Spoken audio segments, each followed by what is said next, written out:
que j'ai envie de dire, Ingeta a raison. Les jeunes qui ont pris le chemin Ingeta, ils ont raison. J'étais jeune en 92 à la conférence nationale 91. Si on avait fait Ingeta en 91, on ne serait pas là en train de pleurer. Comme on avait oublié en 91 que les hommes ne sont tous pas dans la foi de Dieu, qui savent répéter leurs bêtises, on les a laissés croître. Aujourd'hui, on se retrouve là. Donc les jeunes qui parlent ont certainement raison. Les dialogues, alors, vous verrez que le dialogue dont on parle est une malice. Ceux qui ont vécu 17 ans, ont supporté 17 ans, ne peuvent pas, vraiment, 1 an et demi qui nous reste là, craquer pour aller donner un souffle de vie nouveau au PCT et à Sassou Nguesso.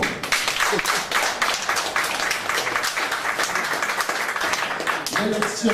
Pourquoi dialogue? Parce que les gens pensent à quoi? À l'élection en 2016. Là encore, il y a une certaine folie. J'étais encore jeune, conseiller de la République en 91, j'ai supervisé la région des Plateaux.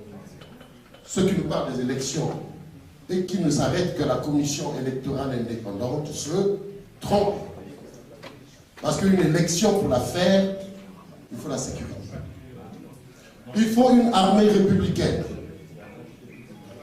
Moi, je fais expulser Florent Chiba de l'Ekana dans le duel Nierassa-Galibali à la députation parce que j'avais des militaires républicains qui étaient des gens du PCD, mais en ce moment-là, ils étaient redevenus républicains.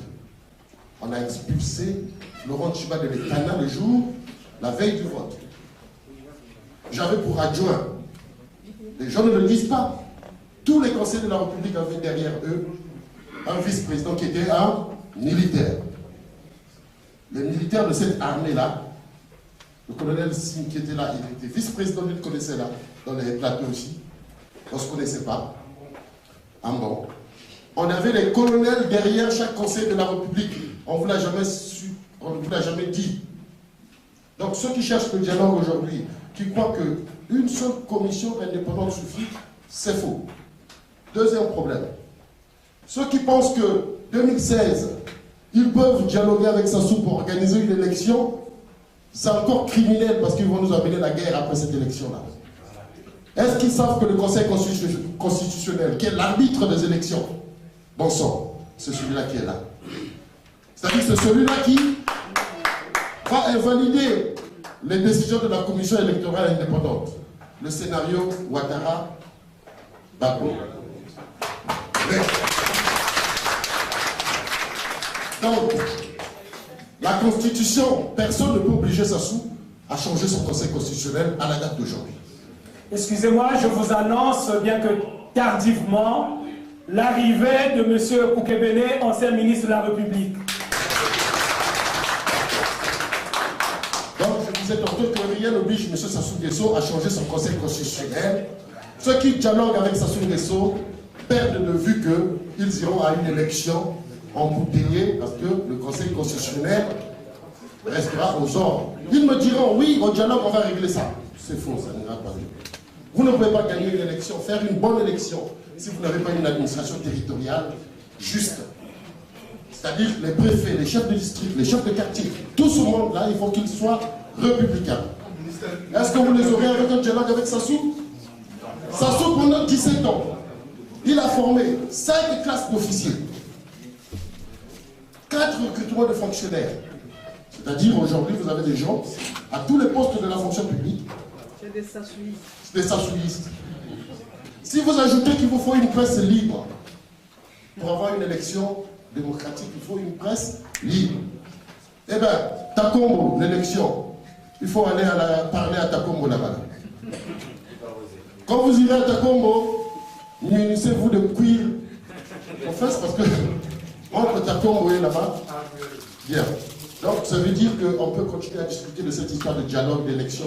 La vérité, c'est que l'élection, penser à une élection, c'est suicidaire. Il nous reste une seule chose à voir. La moralité des hommes politiques. Aller au dialogue, ça veut dire toute la vieille crème se retrouve, on se pardonne nos fautes et on reprend la course. Monsieur le ministre qui parlait de Kiki Koko Kaka, c'est vrai. On aura plus du caca que du Kiki. Parce que vous aurez quoi? Vous aurez quoi cette élection? Excusez-moi, c'est des sujets qui me font dire. Aujourd'hui, nous étions venus pour la colère.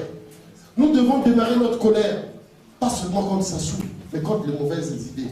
Il faut qu'on le sache que demain, le voisin qui s'est enrichi pendant tous ces 17 ans, quand vous aurez fini le dialogue, comprendra-t-il seulement que son voisin qui est devenu multimilliardaire se moque de lui en devenant député parce qu'il a pu, grâce au dialogue, devenir candidat du PCT ou candidat de... Il n'y a pas que le PCT, il y a des partis.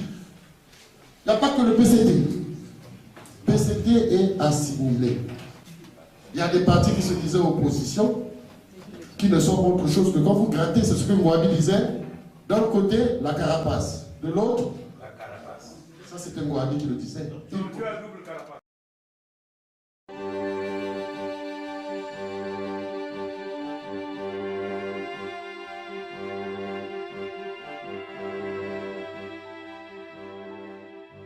Alexis Mayukou, les Assises viennent d'organiser cet événement, on a vu cet après-midi, qui a mobilisé de nombreux Congolais, pas seulement de France, mais aussi d'Europe et de province.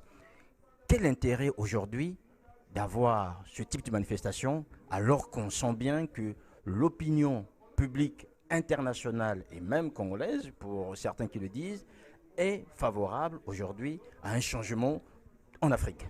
Oui, et nous sommes d'autant plus heureux aujourd'hui que toute l'opinion nationale et internationale est sensibilisée sur cette question majeure de l'alternance politique en Afrique. Alors, aujourd'hui, nous soupçonnons et nous savons que le pouvoir en place à Brazzaville est en train de concocter de nouveaux plans pour échapper à ce destin constitutionnel du président qui finit ses 2 mandats. C'est pourquoi nous disons, nous reprenons le flambeau de la lutte pour parler au peuple et parler aux partenaires du Congo, leur dire que nous sommes debout. En cette fin d'année, nous attendons avec fermeté une décision qui aille dans le sens de l'intérêt du peuple, pas le contraire. Une décision qui aille dans le sens de l'intérêt du peuple, comme vous le dites. Le président va faire un message à la nation ce 31 décembre. Vous voulez qu'il dise quoi aux Congolais? Alors, le premier message que nous souhaitons, c'est d'entendre qu'il respecte sa constitution, qu'il part le 14 août 2016, qu'il quitte le pouvoir. C'est notre attente première, ne pas toucher à la Constitution, s'en aller. Notre deuxième attente, c'est qu'une élection comme l'élection présidentielle se prépare. Elle doit se préparer parce qu'il y a des conditions majeures qui permettent de faire la démocratie véritable. Une élection démocratique n'est pas possible si on n'a pas une armée républicaine. Elle n'est pas possible si on n'a pas une justice qui est l'arbitre des élections, notamment le Conseil constitutionnel, qui soit équilibré. Et ce n'est pas possible s'il n'y a pas la liberté de la presse. Ce n'est pas possible encore si l'administration territoriale est complètement aux ordres. Donc, ce qui suppose que, 1, la nation congolaise doit se satisfaire de ce que Sassou Nguesso s'en aille en 2016. Et après 2016, les Congolais sont assez majeurs pour que tous les Congolais se retrouvent après 2016, définir un nouveau cadre institutionnel dans lequel qui nous permettra, notamment une transition qui nous permettra de mettre en place une armée républicaine, une administration républicaine, une justice libre et indépendante. Alors, Alexis Mayukou, on a l'impression, entendre certains acteurs ici, qu'on se retrouve face à 2 calendriers. Le premier calendrier, le calendrier constitutionnel qui demande au président de partir en fin 2016. On ne sait pas encore si ce calendrier va être appliqué ou pas, mais on sent aussi, par rapport à certains intervenants tout à l'heure, que l'opposition a aussi son calendrier, puisque vous parlez, pour certains, ils veulent que le président parte avant 2016, et pour d'autres, vous avez dit tout à l'heure que l'élection présidentielle doit se faire après le départ du président Denis Sassou Nguesso. On voit là quand même qu'on n'est pas sur un calendrier qui permettrait en fait qu'on aille vers un consensus. Il est évident que M. Sassou Nguesso, quand il est arrivé au pouvoir, il n'a pas demandé la permission à quelqu'un. Il n'a pas recherché le consensus pour prendre le pouvoir en 1997. À partir du moment où il avait violé la Constitution de 1992, c'était ouvert ce qu'on appelle un régime d'exception à la Pinochet. Pinochet a fait pareil, un régime d'exception. Et pendant ce régime d'exception, il a fait œuvre de tous les pouvoirs possibles jusqu'à créer des déséquilibres tellement profonds qu'il est impensable qu'une élection très fraternelle, une élection normale se tienne avant la fin de son mandat. Alors, donc, ce que nous pensons, c'est qu'il n'y a pas contradiction.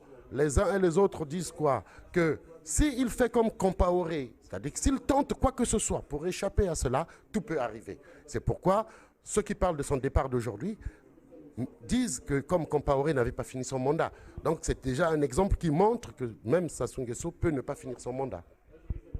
Merci Alexis Mayuko. Merci beaucoup Ziana TV, merci pour votre compétence et pour tout ce que vous faites pour la promotion des idées nouvelles.